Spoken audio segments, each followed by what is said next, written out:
Hey, what's up? Lightboltjoe here. Today we are going to discuss the 2019 book, The Firekeeper by J.C. Cervantes. This is the follow-up to The Stormrunner. So this came out September 2019, I believe. September 2019, yes. There's a third book coming out. It is called... So glad they have all this cheat sheet information in these books. The Shadow Crosser comes out fall of this year. So I love the Stormrunner. We talked about this. Rick Riordan Presents. This is an imprint of his hashtag own voices with Disney Hyperion, right? Okay, so Firekeeper is book 2. Stormrunner is book 1. It's about Maya mythology. Zane Obispo is the son of Huracan, who is the creator-destroyer god. He is also known as Serpent Leg, stuff like that. Zane has a bum leg, basically. Like, there's one leg is longer than the other. So he is 14 years old, 6 feet tall. He is, I'm gonna put the book down. I keep posing with this for some reason. He is, last we see Zane, I'm sorry, this is one of my favorite books. So I'm trying to get as much information out as I possibly can in as short as a time period as I can, because I know I can ramble. I also don't know how much memory is left on my phone currently. So let's see what we can do. Zane is given Fuego, which is a walking stick, but it's also a magical spear. It's infused with Huracan's blood. Huracan is now he's going to be executed because he broke the sacred oath not to reproduce, to have any godborns. So Mayan mythology, they're called godborns. Everywhere else they're called demigods, but godborns, demigod, it's the same word. So Ishtab, who is the goddess of the underworld, the goddess of Xibalba, is running Xibalba because Apuch, who is the Lord of Death, the god of death, he and Zane had a face-off. Zane cast him into this fiery inferno in the other world, where Huracan was then taken into custody. So we open this book with Zane, his Uncle Hondo, his mom, Brooks, the narwhal hawk, who she can shapeshift, and the hellhound dog Rosie are all on the Isle of Holbox, where Ishtab had kind of sent them in a safe haven kind of a thing, but it's surrounded by shadow magic, so it's a prison. But Zane is living happily with his family until all of a sudden this girl randomly appears on a canoe in the ocean, and her name is Ren. Ren has this shadow magic stuff going on, and then Miss Cab, who was one of their neighbors back when they lived in New Mexico, the Obispo neighbors back when they lived in New Mexico, is back, and she has been imprisoned along with Ren by this clay monster who takes the form of Miss Cab, sends these beetles into Zane to try to get information out. So we're trying to figure out, where is Ren from? Who is she? What's up with these clay people? How did something break the shadow magic that apparently Ishtab, made secure? And can they save Huracan? But also finding out who Ren is, can they save Godborns? Because the first book is Zane's story. So Zane had to write down his story. Zane wrote the first book. So the first book at the end says, if you have magical powers, I'm paraphrasing, but you're obviously a Godborn because there's no way else you would be able to read this. Let the magic find you.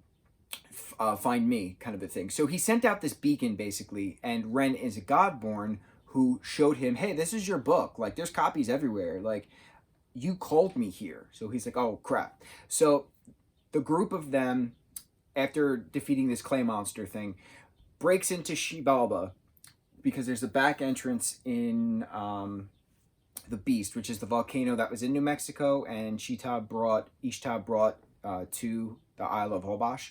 So they go into the Xibalba.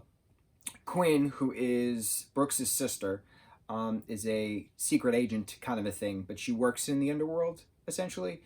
And she then brings them to Ishtab after some shadow magic doesn't really happen on them, some death magic to disguise them from demons. Ishtab is like, you literally were a beacon. You let all of these Godborns, now the gods can see them, so we need to get you to save them.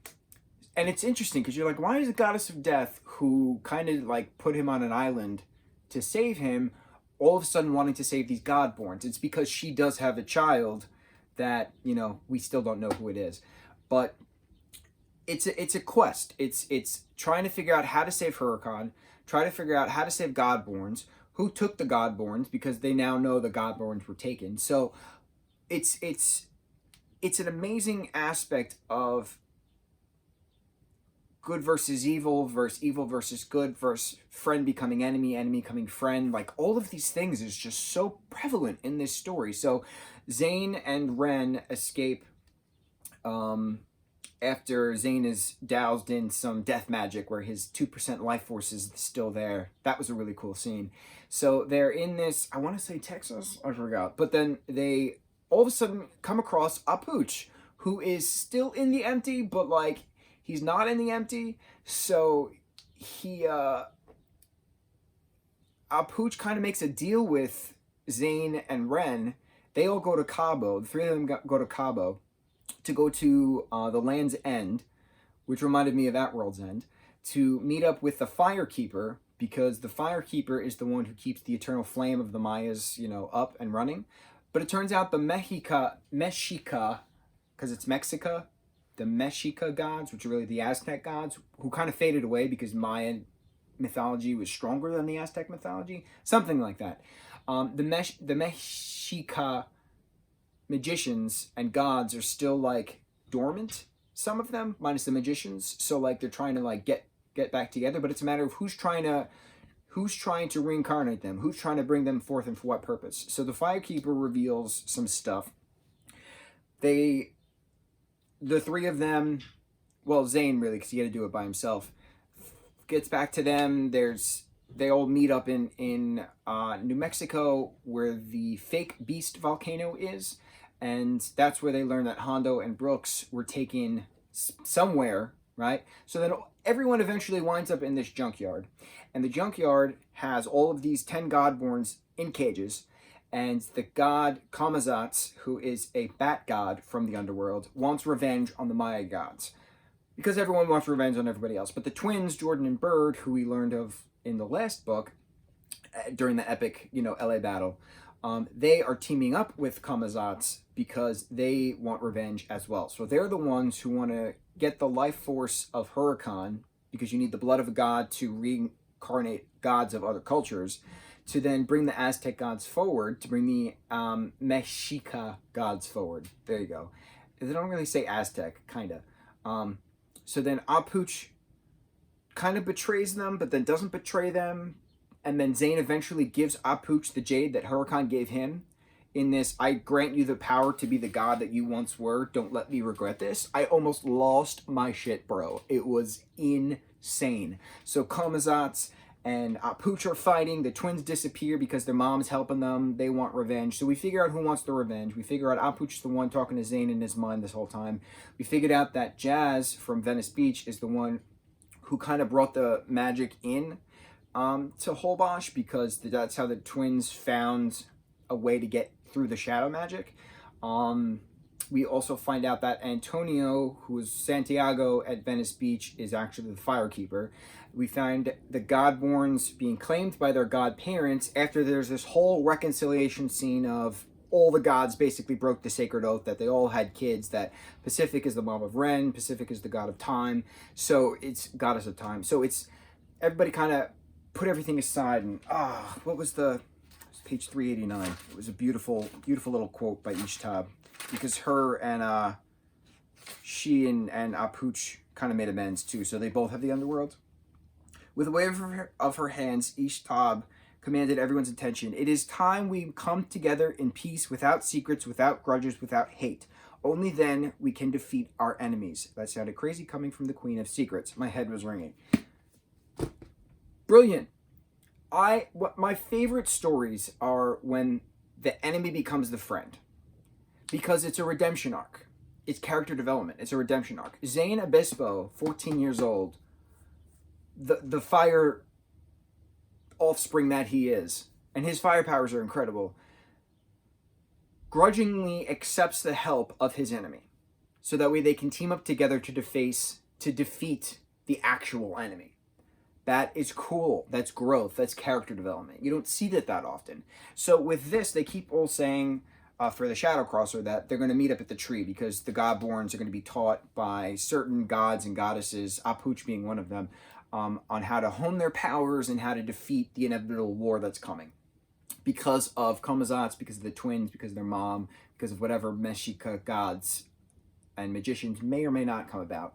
So that's going to be a very epic... I don't know if that's going to be the final book or not, but I am blown away by how fast I read this. This is 410 pages plus a glossary. I don't read that quick. So for me to read that quick, I'm beyond impressed. Especially, and you got it right here on top of the pyramid. You got all of Kamazad's bats going around. You got Zane shooting out the fire. You got Rosie the Hellhound, shooting out the eyes.